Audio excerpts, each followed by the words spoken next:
Hello, ladies and gentlemen. Welcome to the David Icke Connector video cast. We've got various subjects that we were going to cover today. Me and my dad have been talking about it for the last sort of couple of days of what we wanted to talk about. And then Facebook have deleted us this morning. So that's kind of taken a bit of a, oh, okay, all right, well, we'll have a little bit of a chat about that then. So I'll put that to you, Dad, first of all, mate. How are you? I'm good, mate. And, you know, if fascism is anything, it's predictable because that's what we are in the midst of now. Fascism. We are in the midst of a global Nazi Germany unfolding by the day. And I've used that term many times in my books in the last 30 years, that the plan is to take the world into a global fascist dictatorship. Actually, it's a fascist dictatorship controlled by technology called a technocracy. But in the way that it plays out, it's fascism. And what I look at now daily, it's an almost pinch yourself experience for me. When I see the fine detail of my books over 3 decades just unfolding by the hour before your eyes. And one of the things I've been pointing out all these years is that the global cult, as I call it, that is behind the direction of the world, is in a process of control that's based on controlling the perception of the population, because you control their perception, you control their behavior.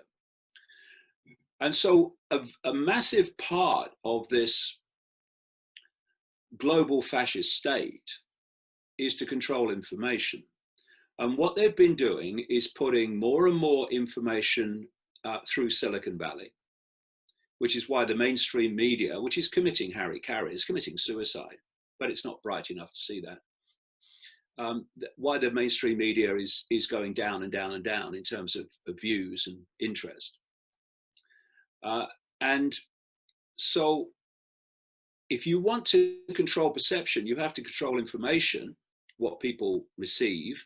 And clearly part of that is to delete and censor access to information that is going to give people another perspective on the world.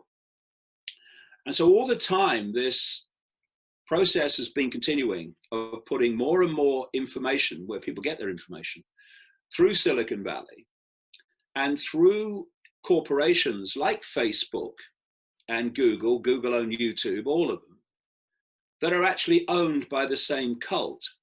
So if you look at this current situation, it's classic. You have the cult-owned World Health Organization run as an intermediary by Bill Gates, and they're putting out information about the pandemic, or what is alleged to be. And that's okay, but they had a problem. Of course they had a problem, because some people do have a mind of their own, and they were saying, well, hold on a minute, does this narrative make any sense? And of course it doesn't, because pack of lies. And so what's been happening, and it's almost a head shaker, it's so pathetic, but the people running Silicon Valley are pathetic. In fact, the cult is pathetic. They have made this rule that anyone that puts information on their platforms that challenges the World Health Organization, i.e. the cult narrative via Bill Gates, is going to get deleted. So given that I've been doing that, we've been doing that for weeks, it was only a matter of time before Facebook did what they've done today. Facebook is run officially by a guy called Mark Zuckerberg. This is a little boy in a t-shirt who's probably not in control or running his own household, and he's a front man. just a front man, just as Bezos is at Amazon and Wojcicki is at YouTube and Brin and Page at Google. They're just front people. And they do what they're told. They're gophers. They're willing gophers, mind. And because they're willing gophers, they're very rich gophers. But they're still gophers to those in the shadows who are saying that this information is now starting to circulate about the fact that the official narrative of the so-called pandemic is a fantasy. And more people are getting it. And so we've got to shut up anyone who's anywhere up front who is exposing it. And so, you know, I think you posted something on Twitter today, Gaz, about what happened with Facebook being, you know, more predictable than a John Wayne film script. And that's exactly what it is. And, you know, the chances are, obviously, that the others are going to follow suit, not least YouTube.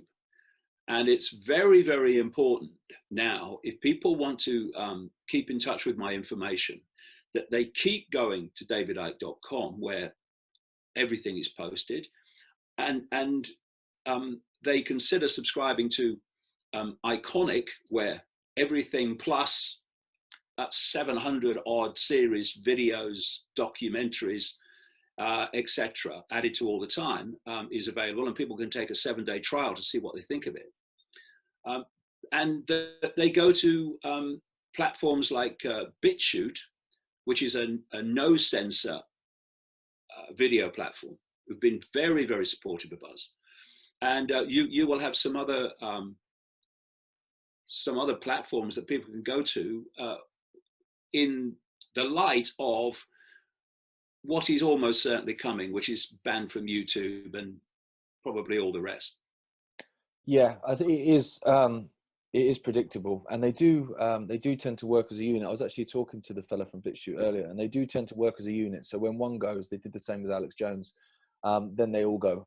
So I'm sure Twitter and YouTube, like you say, will follow suit. So BitChute is fantastic, and a lot of people are actually moving over there now because they're being forced to because of this craziness. But also there's pages like Minds. They're good. They're a social media platform. There's VK, which is a social media platform which is based in Russia, I think, but it's very much like Facebook. It's that sort of setup. There's also Gab, OnStella. They're all on davidicke.com. So if you go to davidicke.com, you go to the bottom, there's a list of all the social media there. So you can click onto them and obviously sign up and keep in touch with us there. Of some of the stuff we were going to talk about, Dad, a little bit further into the conversation, but I think it's quite poignant to bring it in now, is the 2 doctors in California. Now, they're not conspiracy theorists, you know, whatever. They're not peddling hate or, you know, all that nonsense that they throw at people. They're just 2 doctors that run a hospital.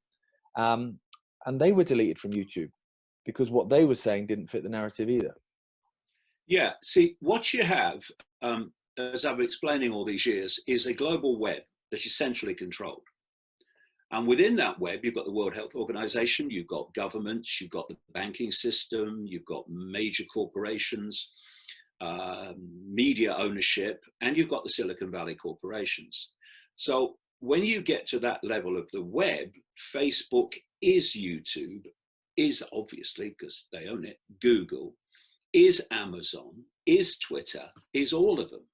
And that's why they move as one unit. I mean, that's why, you know, like I said, fascism is nothing if not predictable.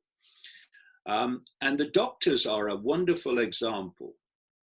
Here are 2 professional working doctors who have looked at the figures. They've looked at the death rates, even if you believe there is a virus, and obviously I do not. And they've shown it to be, in terms of death rates, insignificant. Like your chances, they say, of dying of this, quote, virus in California is 0.3%. In New York, it's something like 0.1%. I mean, it's so small. And yet we've had these massive lockdowns, which are only there for one reason, or 2 actually. One is to destroy the independent livelihoods of the population, so they become dependent on the state, i.e. the cult. And secondly, to offer them only a way out of the lockdown, being have Gates's vaccine. So this is why it's been done. Nothing to do with health whatsoever. And when doctors, and more are, not too many in Britain, I have to say, get your fricking fingers out and look at your kids in the eye, your grandkids, are coming out and pointing out the hospitals are empty. We get confirmation of that all the time. And that the hospitals are shutting wards. Well, we're going to come to that. And medical staff are being laid off. That the doctors are saying they're being forced and pressured to put COVID-19 on death certificates when the cause of death is nothing to do with that. That's where all the figures are coming from. And so that, going back to what I said earlier, is a problem for the cult and its cult propaganda arms and censors in Silicon Valley, because it's a view that is putting into question World Health Organization official narratives, and it is corresponding with people's personal experience, which the World Health Organization narrative is not. And so it had to be shut down. So you had these doctors, and by the way, that video was shot by a local mainstream outlet, not by some guy on his phone. And they talked very eloquently about all this, exposing all of it, and saying that the lockdowns make no sense. And so it had to go, and it had to go even more when its numbers soared. In a very few days, it passed 5 million. Now it's a problem, because now you're talking numbers that can go out and out and out and out and start alerting more and more people to the fact that they're being lied to. And so it had to go. And so Susan Wojcicki, who is an absolute disgrace to the very basic foundations of human freedom, as are Brin and Page, as are Zuckerberg and his like, deleted it. And they deleted it for no other reason than to stop people seeing it on behalf of their own masters in the shadows, who want to control the narrative and thus control human perception. So as we do start to respond to this, and people will eventually, these people like Susan Wojcicki and Mark Zuckerberg and Brin and Page at Google, they have to face the consequences in terms of a independent, literally independent, public investigation into their behavior in deleting the very foundations of human freedom on behalf of a cult in the shadows that has, well, quite obviously, it's in our face now, an extraordinarily sinister agenda for the human race. People in America and Silicon Valley and all these people, they need to stop looking at the Wojcickis and the Brins and the Pages and the Zuckerbergs and the Musks as some kind of celebrity heroes almost. They are enemies of freedom, and quite clearly they are agents of fascism, because what's being done to us by Facebook, what's being done to so many other people by Facebook, what's being done to so many other people by YouTube, you will only see in fascist, communist, totalitarian regimes, where information is deleted simply because it doesn't fit the narrative of those in authority. And they must face the consequences of this. We must not let them get away with what they're doing. The narrative, particularly here in Britain, I'm pretty sure it's the same in America. I've heard and read a few things.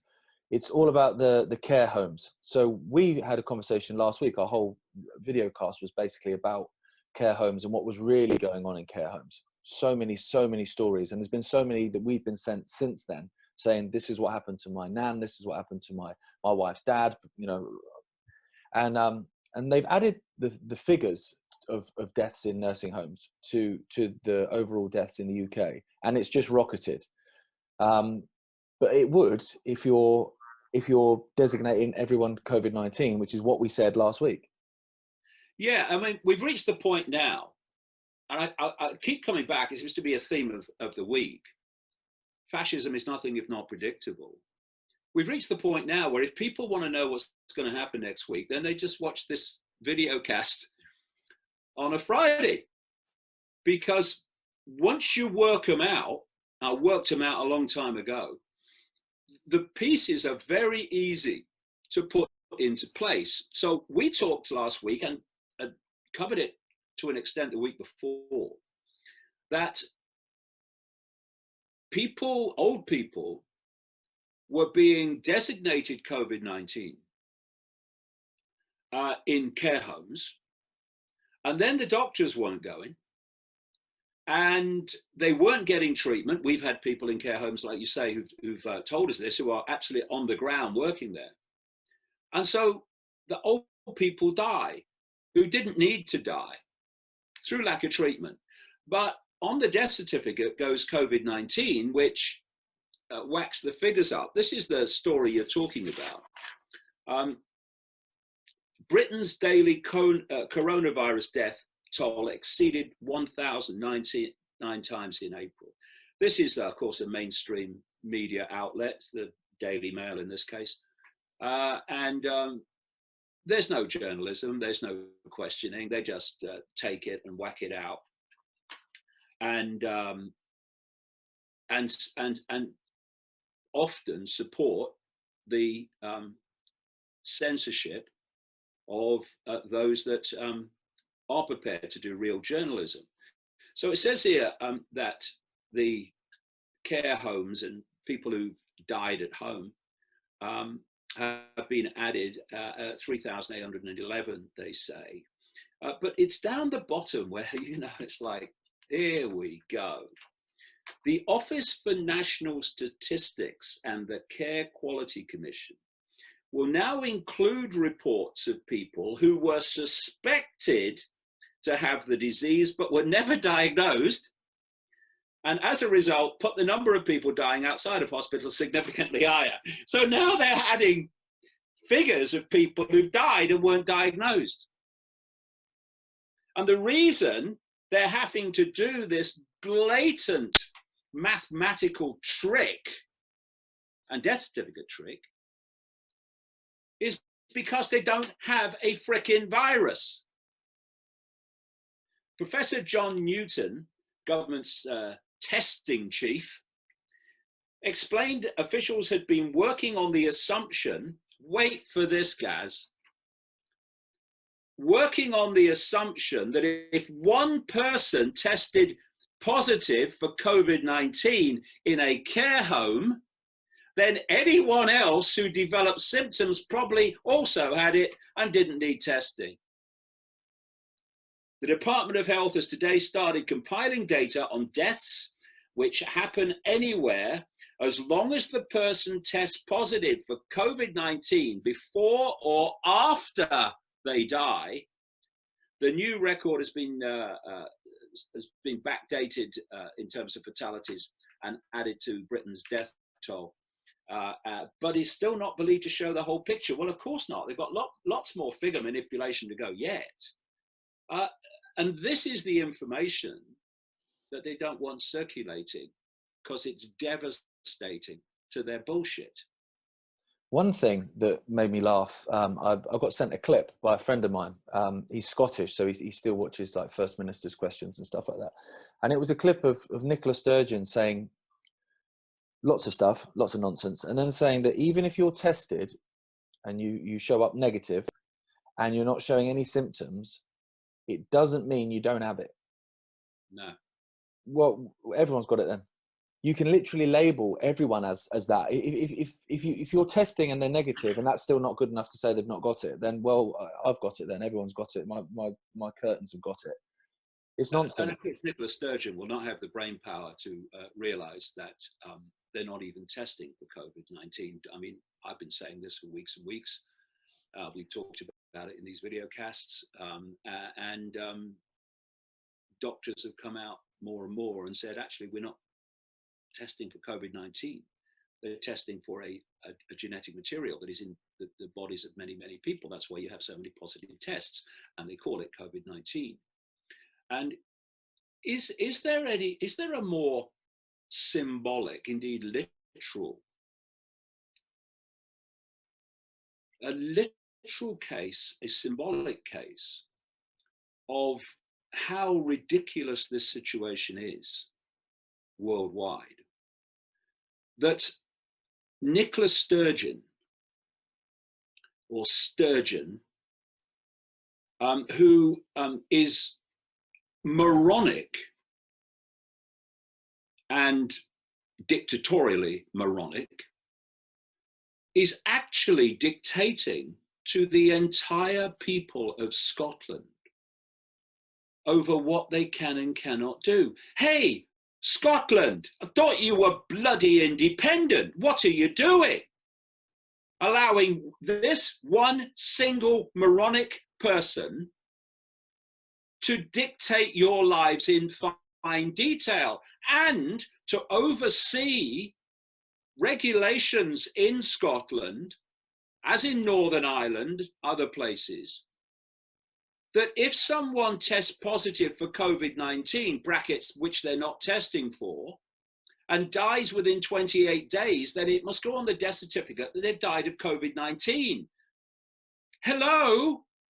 How long are you going to allow this woman to tell you what you and your children and your families and what you can do with your lives? Is there any self-respect? And, you know, this was a story this week by a whistleblower at a Bristol hospital. And as you well know, Gaz, we are getting confirmation of this all the time from people. And I just want to go through some points in the story.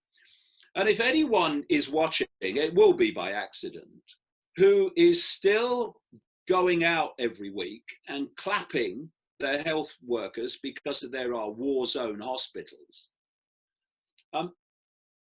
Maybe they should just take this on board and reconsider whether they are actually understanding the whole truth. The headline, this was on a website called Bristol Live. So much for us being NHS heroes, Southmead hospital workers in 0-hour contract nightmare. And for people around the world, 0-hour contracts, I don't know how far they go worldwide, but in Britain, mean that you are officially employed by a company, but you only get paid if the company says there's work for you that day. So you just have to sit there and hope the company says, yes, there's some work today, come in and do a shift. And if they don't, then they don't pay you.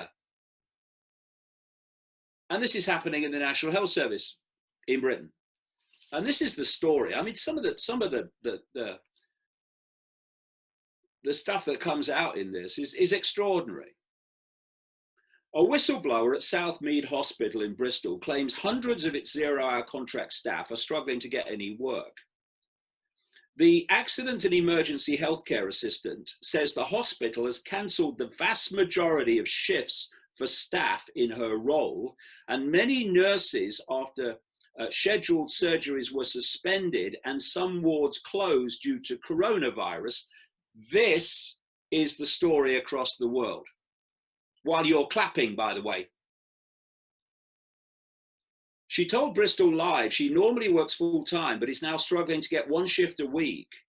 And she's been told she's not eligible for furlough because of the 0-hour contract. So much for us being NHS heroes, she says. The people clapping us across the country don't know what is happening. I'd actually noticed that, funny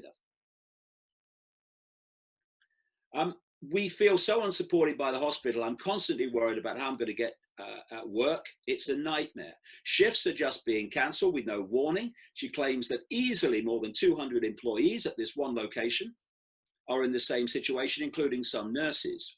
And it comes after Bristol City Council's new Director of Adult Social Care, Hugh Evans, said the city's hospital bed occupancy was at an all-time unforeseeable low. All-time low, yes. Unforeseeable, no.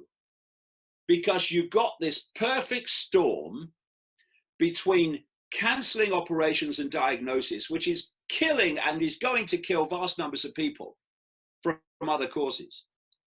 And at the same time, you've not got this tidal wave of illness from this, quote, virus. So it wasn't unforeseeable. We were talking about it weeks ago, that this was going to happen. Anyway, she goes on to say, there was a lot of stress for a couple of weeks, but we were ticking along and it wasn't very busy. Same story across the world. That's what these California doctors were saying. There were hardly any patients when lockdown hit. The hospital closed 7 wards and 150 beds, including the wards for stroke patients, orthopedic trauma, and neurosurgery. I heard a doctor in America pointing out this week that 80% of brain surgery in America has stopped. How many is that going to kill? But we're dealing with psychopaths, so what the hell do they care? The hospital, she says, is like a ghost town. How many times have we heard that phrase? You could walk through and hear a pin drop. Pretty much the only patients in the hospital seem to be coronavirus patients, allegedly. She says that the only full wards at that hospital are those dedicated to coronavirus, cardiology, and complex elderly care. The week before last, I was working in accident and emergency, and there were only 80 patients in all day. Normally, I would see, or we would see, 300 patients in 15 hours. And an email that she produced, which is, as this article says, was seen by Bristol Live, says from the hospital administration that staff were told the hospital was quieter than normal and many shifts had been cancelled. And this whistleblower says that nurses are in the same situation because they've taken nurses out of clinics and research buildings. There are very few nurse shifts and healthcare assistant shifts. And then we have Jackie Marshall, hospital administrator, director of people and transformation at the North Bristol NHS Trust. She said, fortunately, with no sense of irony, we have not yet seen the surge in volume of patients that was initially anticipated. Therefore, we have needed to reduce the number of staff we require working. And just very quickly on this same subject, you know, in Britain, we've had these emergency intensive care hospitals set up in places like conference centres. They're called Nightingales. There's one in London, which has hardly treated anybody. And they say, oh, because we've got a nurse shortage. Hello? The lies are tidal wave in their volume. Anyway, this one in Birmingham and all. Birmingham's Nightingale Hospital has not taken a single patient since its opening 10 days ago. Birmingham's Nightingale Hospital has not taken a patient since it opened 10 days ago. Its chief executive has said the hospital was officially opened by the Duke of Cambridge on April 16th. Based at the National Exhibition Centre, it was intended to take up to 500 coronavirus patients from 23 Midlands hospitals. However, the chief executive of University Hospitals Birmingham NHS Foundation Trust said that they had not received any patients because the NHS had absorbed the extra pressure. There is no extra pressure. It's the size of the scam is just extraordinary. The bigger the lie, the more will believe it. But thankfully, more and more are not believing it, which is why we've been deleted from Facebook, and no doubt others will follow. There's a lady across the road from me who bangs a saucepan with a wooden spoon at 8 p.m. on a Thursday, so that's good.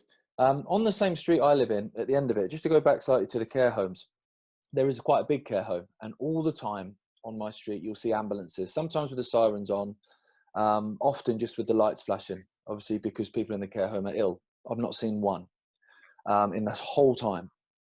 I think people think that care homes, they kind of had this idea of care homes where it's like Shady Acres rest home, where you're sat out watching the telly with your friends, when actually they are basically hospitals. And I remember I was having this conversation with Mum, actually. I remember going to see Granddad, a care home, over 3 different care homes in the Midlands, and they are hospitals. And when they come out with their medication for each patient, each resident, they are piles and piles of it, because infections are just, every day there's a new infection in a nursing home, and all these drugs. So if you want to kill off a certain amount of people and raise the statistics, that's really easy with a care home, because if you don't give these people the medication that they need, then these infections will carry on and they will die. It's very easy to get the numbers with nursing homes. Yeah, and of course they'll die on the death certificate with COVID-19. This is the whole scam. And you know, we talk about this every week and expose this every week. And the mainstream media, with all its resources, could do the same, but they're not, because they too must take the consequences of their crimes against humanity. I mean, that's what it is, because this could never have been done without the absolute support, unquestioning support, propaganda support of the mainstream media. And what's even worse than that is that the mainstream media is not just repeating unquestioningly the official story, it's openly campaigning for people like me to get banned and deleted and silenced. Now, that is almost makes you lost for words at people that can call themselves journalists and do that. But what happened in Nazi Germany? The media were propaganda agents for the Nazis. And this is the role that the mainstream media is playing today. It's the propaganda arm, the perception programming arm of this cult. And we had an example, well, I've had many examples, but one this week was a guy called Nick Cohen, who's actually not the brain of Britain, I have to say, but you don't need to be. In fact, it's a bad career move in the mainstream media these days. But he writes for what passes for a newspaper called The Observer. It's part of the Guardian group, and The Observer, The Guardian, and the hilariously named Independent in Britain are the 3 most woke papers. And he actually wrote an article calling for me to be banned by Facebook. It's actually fit a pattern I'm going to come to in a second, and banned by YouTube, and for Ofcom, the government media regulator, to be given power to regulate the internet. And this man, Nick Cohen, will put journalist on his tax form. That's it. If he does, it's fraudulent, because he'll never be a journalist while he continues to breathe. And YouTube banned the London Real interview I did after being approached by the BBC. Facebook banned it after it got 1 million views, after being approached by the, again, ludicrously named independent television, or ITV, in Britain. And then you had Cohen approaching Facebook, etc. And then I'm banned in this. So you got the mainstream media working to ban freedom of speech, and they must also take the consequences of their actions, not least in people ceasing to subscribe to or buy their bullshit, whether it's in newspaper form or internet. They are lying to you systematically. And therefore, what are you doing subscribing to them or buying their newspapers? They're just going to lie to you. This is the action that people need to start taking, including questioning whether it makes any sense to keep paying a license fee in Britain to pay for the BBC that is nothing more than a propaganda arm of government. That's all it is. And in so many areas, this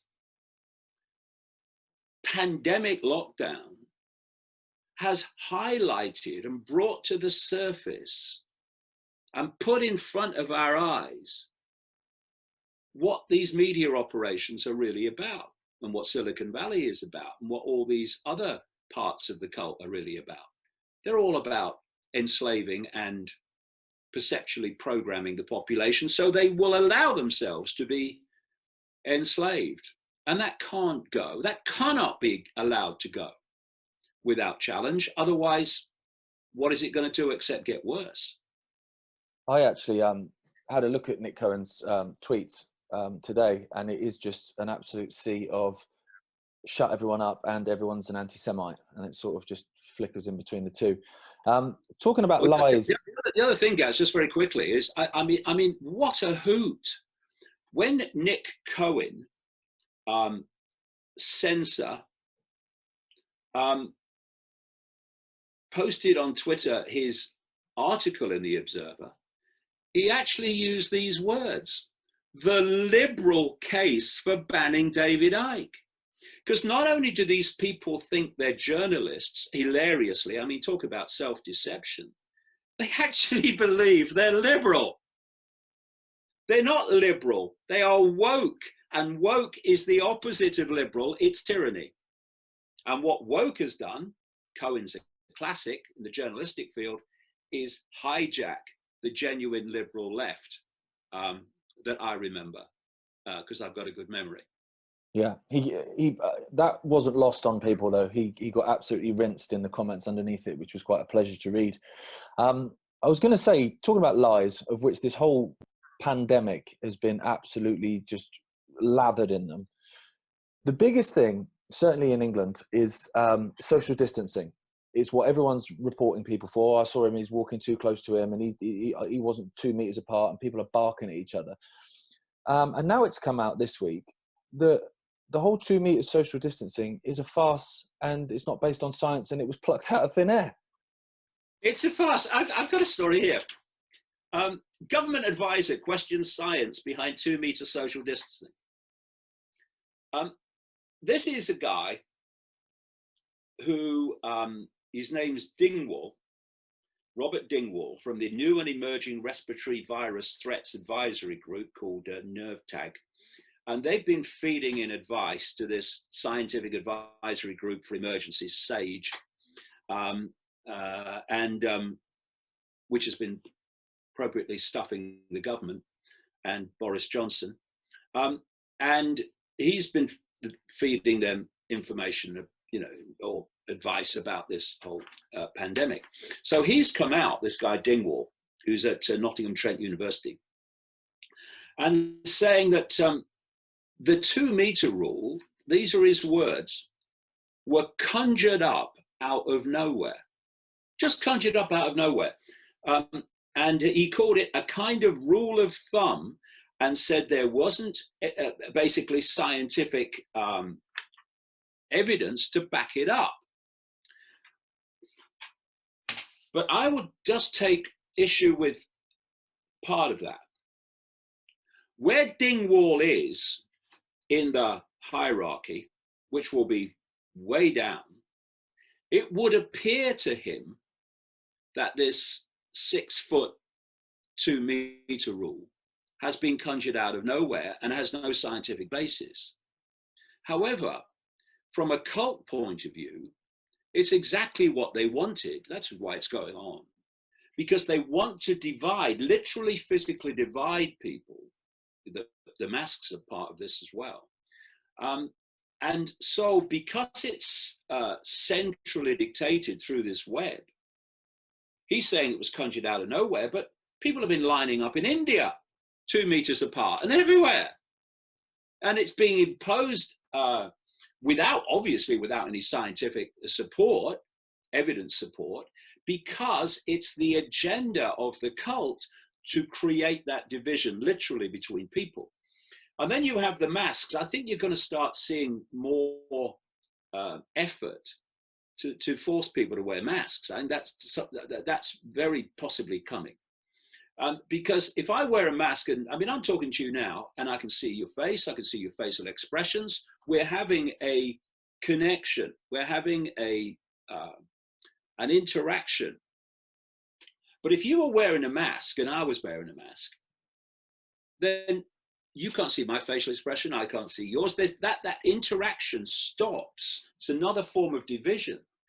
And I was watching an interview this week with Dr. Andrew Kaufman, who I, of course, quoted a lot weeks ago, who was talking about masks. And he was pointing out that the pores in the masks are far, far bigger than viral particles. And he was saying to put a mask on, thinking it's going to protect you, or the other person, come to that, is like putting up a ring chain face to stop mosquitoes. It ain't going to work. But again, they know that. They're laughing at us. What shall we get them to do next? They'll do anything. And therefore, again, you've got this division. So you put people 6 feet apart, you put a mask on them now, and what have you got? No human interaction, which is exactly what this is about, for reasons that I've explained elsewhere. I think that's one of the biggest things that's affecting certainly the older generation, is that lack of interaction, especially if you're quite a social person, like my mum, like Linda is. She's a very social person, so she will go out, and when you walk down the street on the Isle of Wight with mum, it gets frustrating because you're stopping every 5 bloody seconds because she's chatting to someone. How do you know him as well? And so these people are losing that, and it's not by accident, is it, at all? No, I mean, because the foundation of what's going on, apart from the destruction of people's livelihoods and manipulating them to take the vaccine just to get out of the lockdown, is the psychological destruction of people. And you look at the psychological consequences of being locked away. You see, if you've got a garden, well, you can go out in the garden. But how many people are locked away in flats that have no garden? And what's inside your front door is what you've got. Imagine sitting there with a family and kids, week after week, week after week, knowing that your livelihood is gone or your business is gone. I mean, what's that going to do to you psychologically? It's going to do you tremendous harm. And I go into a store here in Ryde, and quite regularly, so I kind of got to know them. And I said to the staff one day, have you noticed any psychological change in people? Because obviously they're meeting people before and after all the time. And they said, oh yeah. He said, people are, they look like they're going to their own funeral. And you've got this heavy, dark cloud that's descending upon people. And it's through psychology. perception. And what this, as I've been saying all these years, what the foundation of this cult conspiracy is psychological. It's controlling the psychology and the perceptions of the population, and they are impacting upon them massively. And if you can get people into a situation of such desperation and then say to them, like this psychopath Gates is saying, who knows exactly what he's doing, by the way, only if you have this vaccine will you be able to get out of the lockdown. Then even a lot of people who would not want to take the vaccine would take it just to get out of lockdown. That's the idea. And that's why you're seeing people like Professor Neil Ferguson at Imperial College in London. This is the guy who came out with the computer model projections that caused the lockdowns of up to 500,000 people in Britain dying, 1 to 2 million people in America dying. It was his computer models that forced, but pressured Johnson into starting this lockdown in Britain and also around the world. And of course, people like Ferguson have no shame. So instead of just trotting away and keeping out of the public eye after making such a ludicrous claim, as the pressures started to build to end this lockdown, he's come out this week and said that if we do let people out of house arrest, in effect, and only protect the old people, then 100,000 people in Britain could die by the end of the year. So I'm looking at this Ferguson, and I'm looking at his history, and I said in one of these video casts a few weeks ago, and I knew where it would eventually go, mine. But at that time, I said my holding position, giving him the benefit of the doubt, Ferguson, is that he's an idiot. But I never really thought that that's where it would end up, and it hasn't ended up. Ferguson's computer models are so perfectly timed to get the lockdown, now to try to stop the lockdown being rolled back.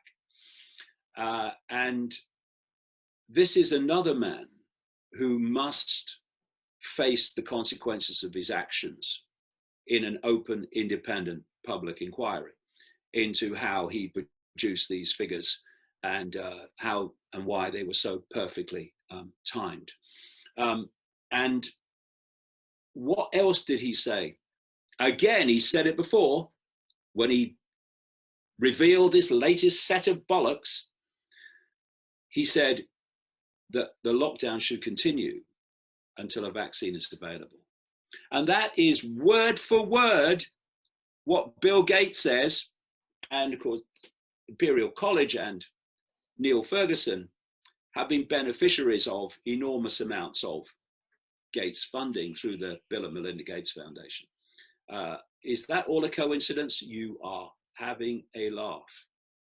It's mad to me when you look into Ferguson, because he's the same guy whose computer model said that the polar ice caps were gone, how long ago? 10 years ago? Well, they're still there and growing.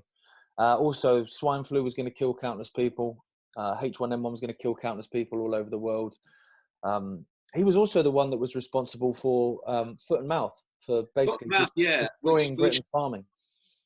Which led to 6, depending, what version you read, anything between 4 and 6 million animals, farm animals, cattle, sheep, pigs, being slaughtered, who had no sign of the foot and mouth and had never had any contact with any animal that had foot and mouth. And thanks to Ferguson and Imperial College, those animals were slaughtered. It was horrific. You remember it back in 2001. And now with, quote, hindsight, they're saying that it was actually, it wasn't necessary. But what did it do? It destroyed the livelihoods of how many family farms and small farms. and people that had built up herds and pedigree herds for decades, all gone, thanks to a computer model coming out of Imperial College and Professor Neil Ferguson. Now, if anyone else did that, then what you would do is say, Professor Neil Ferguson is never going to advise the government on anything again in his entire life. But here's the question. What if someone had come out with a computer model, which is so easy to manipulate, it's child's play, shit in, shit out, and said, actually, our projections say that there's no need for lockdown and there's no need for social distancing? How long would they have lasted? They'd have been out the door. So it's an interesting thing that Professor Neil Ferguson keeps getting it wrong, but keeps being employed by government to advise them through his computer models. Is that because the government is idiotic? Or is it because Ferguson gives them the outcome that suits the authority of the day? Yeah, Which is what I think. Yeah, well, exactly. And the I mean, if you look at Belarus, they haven't locked down. They carried on with their top tier football league, and their prime minister is saying that it's all a scam basically, and it's just a way of bringing in a new world order and new normal. Well, he's got to be careful. He'll get banned by Facebook, won't he? And YouTube. And then you've got Sweden. You look at Sweden, no lockdown Sweden, no lockdown Belarus, no lockdown Tokyo, which you mentioned to me this morning. And you compare their figures with the lockdown countries, and you'll see that these claims, because this was always going to come. I mean, I talked about this weeks and weeks ago, that what's going to happen is they're going to give you they give us these figures of fantastic amounts of deaths like Ferguson. And then when they don't play out like that, even with the vast, massive and increasing manipulation of death certificates, then what they say is, oh yeah, we weren't wrong. It was because of the lockdown that it didn't happen. So why didn't it happen in Sweden that didn't lock down? Why didn't it happen in Belarus that didn't lock down? Why is it not happening in Tokyo that didn't lock down?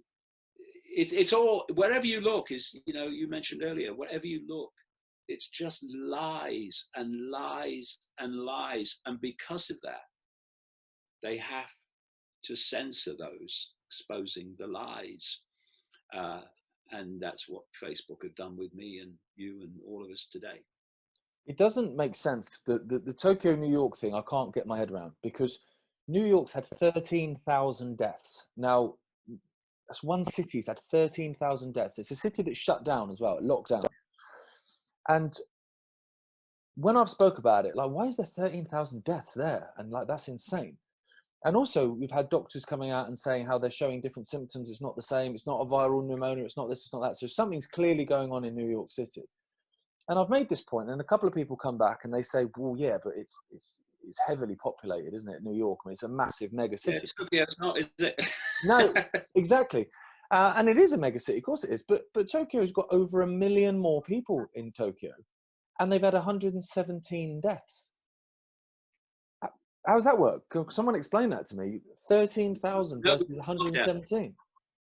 No lockdown, and how close is it to China? Exactly. It doesn't make any sense. But you see, lies never make sense. That's why you have to keep lying to cover up previous lies. What was that that great phrase? If you tell the truth, you don't have to remember anything. And so they are lying to cover up previous lies. And the only way they can do that is to censor those exposing it. And that's what Wojcicki at YouTube and Brin and Page at Google and Zuckerberg at Facebook, that's what they're there to do. That's their job. And they become very rich doing it. And they become destroyers of the most basic human freedom by doing it. But that doesn't seem to matter to them at all. No, we had there was a nurse in New York that was a whistleblower as well. We shared a story on davidicke.com. That video got taken down, but we'd luckily grabbed it before and it's been re-uploaded.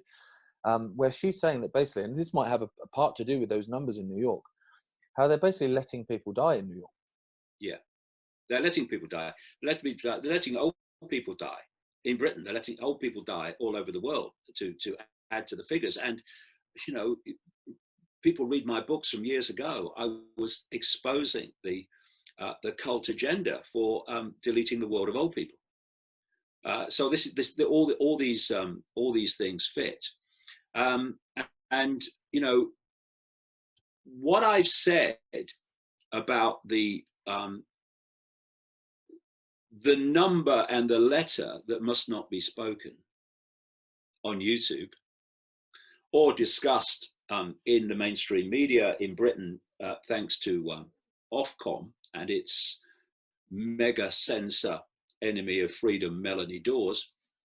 What I've said about that is not that it's causing the virus, because I say there ain't one. And I'm not alone now either. And people like Dr. Andrew Kaufman have done fantastic research, forensic research, to show that this is the case. So I'm not saying that the unspeakable number and letter are causing the virus, but there is something about 5G at 60 gigahertz, which I'm getting more deeply into all the time, which stops people absorbing oxygen, stops the blood absorbing oxygen. And that does correspond with what some doctors in New York are describing in terms of what they're seeing in lungs. And I would point this out too, that what we've got at the moment in terms of 5G is the minimal it will ever be. Because, of course, we've seen people posting videos, like there was one you'll remember from Melbourne this week, where this guy's going around with his phone camera, showing all these 5G masts all over Melbourne that weren't there before the lockdown. They've been rolling this stuff out so fast. And what happens is, not only does 5G expand its impact and its impact upon the electromagnetic field and our electromagnetic fields, the more towers and satellites you put up, the more people that use the devices, the more 5G will pervade everything. Because every time you have a phone call, you are setting up a connection between a tower and your phone. You're adding another beam, which is why, you know, people who've studied this have pointed out that if you are in a, say, an underground train or a train of any kind, and there's loads of people around you with their phones on, you are standing in the most horrific electromagnetic field generated technologically because of all the beams connecting to all the phones in that one small enclosed area. And, you know, this thing about 60 gigahertz and the impact on oxygen is not some conspiracy theory. This is fact. And the telecommunications industry want to use 60 gigahertz because its interaction with oxygen, for some reason, means that they can have lots of different connections in the same area at that frequency that won't interfere with each other because of this interaction with oxygen, where oxygen basically absorbs it. And so where I'm going with this is, the more 5G expands and the more use it, the greater the impact will be. And I've been writing some stuff for the new book that's nearest damn it finished now, about some of this. And they're putting 60 gigahertz chips now in the new Wi-Fi routers in places like schools and hospitals. What could go wrong? Putting 5G in hospitals at 60 gigahertz, what could possibly go wrong? And so this 60 gigahertz 5G is going to be eventually all pervasive. So if they want new waves of the virus that are even, I say even more, they're making it up at the moment, but actually something that is the way it manifests is even more extreme, then they've got the network to do it. And we should keep that in mind as the months unfold as well, because it means you can have as many waves as you like of symptoms, even extreme ones like oxygen deficit, and you can call it what you like. And most people will think it's a virus because everyone's kind of, this person's suffering, oh, it must be a virus. No.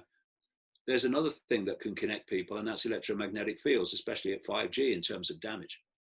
Well, that could be part of the reason why, as we discussed last week and a couple of weeks before as well, about how, you know, they're still rolling out these giant morgues and they're still rolling out these, you know, freezer trucks outside crematoriums when they just don't have the numbers to justify it. And I've kept that absolutely in mind. And this is why I've brought it up now. This is something we should not just push aside and ignore. And it all comes down to this in the end, that people need to answer the question, how much self-respect do you have? And how long are you going to take this shite? And how long, in places in Scotland, but it's the same in all the other countries, how long are you going to let someone like Nicola Sturgeon dictate the fine detail of your life? I mean, how long before the need for self-respect overwhelms acquiescence? And I just mentioned something else before we finish, which Gaz, which I think is also important. Something else was released out of the World Health Organization this week. In other words, Bill Gates, in other words, the cult. And that is, there's no sign that people who've had the virus have immunity from it. And of course, that is so transparently blatant. Why are they saying that? So that everyone has to have the vaccine. And there are no ways of getting out of it in terms of, I have immunity because I've had it. It's so obvious, it's so blatant, it's so transparent. And more people are seeing it, but to think that the vast majority still can't see it is, well, it's almost beyond my comprehension. Yeah, people will, people who listened to us before will remember how the cult generally seems to want to tell you what it's doing. Like they did it with Event 201. I mean, they just told you, it's there on YouTube. They told you exactly what they're doing. And so I always listen out to what these people are saying and the front men are saying, because generally they're telling you what's coming. And there's a very interesting one this week, which fits in again with the more waves thing, is that the next wave and the most dangerous one, this is Bill Gates saying this, could be a bioterror weapon, using the virus as a bioterror attack. So I heard that and I thought, right, so you're planning a bioterror attack then, That's basically how it works. It's called preemptive programming. And I have to shake my head when you've got these clueless mainstream people interviewing Gates and saying, oh, Mr. Gates, you predicted this in 2015, didn't you? Oh, yes, I did. Well, I mean, you know, it's easy to predict things if you're part of making them happen, isn't it? Really. So the fact that he's come out, as you rightly say, and talked about his pandemic 2 being possibly a bioweapon. Well, that, and of course, bioweapons is all being ramped up in terms of this Wuhan lab and stuff, all diversion from what's actually happening. That's very, very significant. And if you do have 5G at 60 gigahertz and you turn it on and you whack it on, and people start suffering the effects in inability to absorb oxygen, then how easy it is to say it's a bioweapon. You don't even have to have a bioweapon, because you can have complete control of it, because you can control the frequencies you're putting out and in what area. Yeah, that's probably the plan then. Yeah. I wouldn't rule it out. No. Well, I wouldn't rule it out. These people have gone for it now.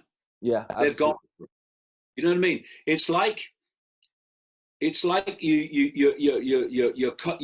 on like a 10,000 meter athletics race, and you're coming down the back straight on the final lap, and you go for it, and you go for the sprint, and when you sprint for the line, you've got to give it everything, because if someone catches you, you probably ain't going to come back from it, because you're actually at your limit of performance as you take that long sprint. And when they launched this pandemic, symbolically, this cult sprinted for home, and they want to wrap up and ramp up more and more of the essential elements of human control before humanity can get its breath back, see what's going on, catch it up, and in the race symbology, take it over. And so this is not something now that's going to come, slowly. They're going to ramp it up. And they want their control system in place before enough people have understood what's going on to actually react against it. And that is, again, why people like me are being silenced, who are alerting people to what is actually happening, as opposed to what people are told is happening. Well, at the moment, like every time we have a conversation, we have a conversation every Friday morning, and there's something else, is like you said, they're ramping it up, and the fact that something else has come along, and there's something else has come along, and something else has come along. So we'll talk again next Friday, and we'll see what's happened in the next 7 days. Then I'm sure there'll be something. If people could, go to BitChute, subscribe to our channel on BitChute, go and look at iconic.com, take a 7-day trial, see what you think. A vast amount of information added to all the time.